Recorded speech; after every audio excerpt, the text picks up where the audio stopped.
Saturday with all the different eye candy and variations they have and running the same play? Yeah, I mean, they're definitely unique. They did a lot of different things schematically. Credit to them. What they do really well. And, they executed their offense. And, maybe a couple times in the past I've seen some similar things like that. Just, trying to grab your eyes, get you looking somewhere else, and then, hit you where you're not expecting it. But, yeah. What was the mood in after the Tech loss? Obviously not great. Obviously a really disappointing result. Came down to the last play. That one definitely hurt. So not a good feeling. But I think we know where we're at, and I think we still have a lot in front of us, and we're just ready to get after it again. Well, where do you think your drive comes from? You just drew a lot of praise for how you played against Tech. Where does that willingness to just go so hard every play come from?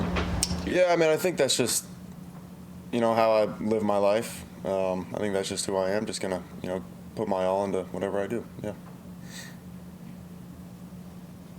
We're talking to Devontae last week, and he was saying that the defensive line's been good, but you want to be elite. How much more do you feel like this unit can produce? I guess in terms of TFL sacks, all of that. 100%.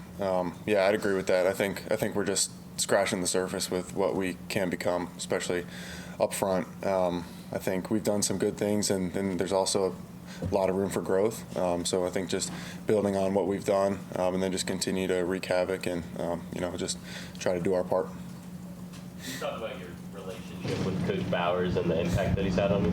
Yeah, Coach Bowers is awesome. Obviously, Coach Rump also. But yeah, obviously a guy that played here, had an extremely successful career, and spent some time in the league. So just drawing on his experience has been really beneficial. I guess what's the thing that gets you guys to that next level as a defensive line in terms of affecting the quarterback more? Yeah, I think just continuing to play with more just reckless abandon, and just being as disruptive as possible. Just making the quarterback's life as hard as possible. And I don't know if you've seen, but the ACC is allowing the broadcast to be able to hear what's going on between officials and the command center down on the field. So I don't know what your perspective is of that. Maybe watching other games, or maybe for fans, just being able to listen into a call, hear what's happening, hear the explanation. Do you feel like that's maybe important for people watching games? I honestly hadn't heard of that. I haven't seen it, to be honest. But yeah, that's definitely interesting. Yeah. Is it harder to play with reckless abandon as a defensive lineman when you have a quarterback when you're playing against a quarterback who's such a threat as a runner, and you're having to keep your eyes?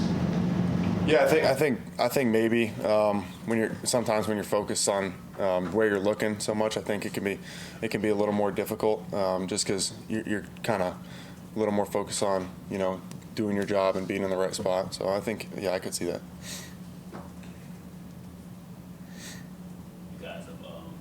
Coach, you guys have 2 losses through the first 3 weeks of the season. I guess from a defense perspective, you guys kind of feel pressure to kind of have to go make plays as the offense is maybe stuttering at times for you guys in games. I mean, I wouldn't say so. I think at the end of the day, we're just going to focus on controlling what we can control, in my position room on our side of the ball, and I think that's just how you have to approach it. Because at the end of the day, what I do is not going to, how I feel about whatever's happening elsewhere is not going to affect, how I play. So I think just focusing on what I can control is most important. Have there been any guys that have kind of stepped up and helped you guys, I guess, since like the Tech loss to now, in terms of being vocal, being leaders, that type of thing? Yeah, I think on the defensive side of the ball, I think guys like Wade and Peter have been some vocal leaders for us that have been big and just setting the tone and the mindset of the team moving forward. Well, I know you're kind of new to this, but the meet at the pod tradition that you've experienced these couple of games that we've had at home, how great is that to experience kind of the highs and the lows with your fans? Yeah, I think it's really special. It was really fun to do that. I think it's a lot more fun coming off a win.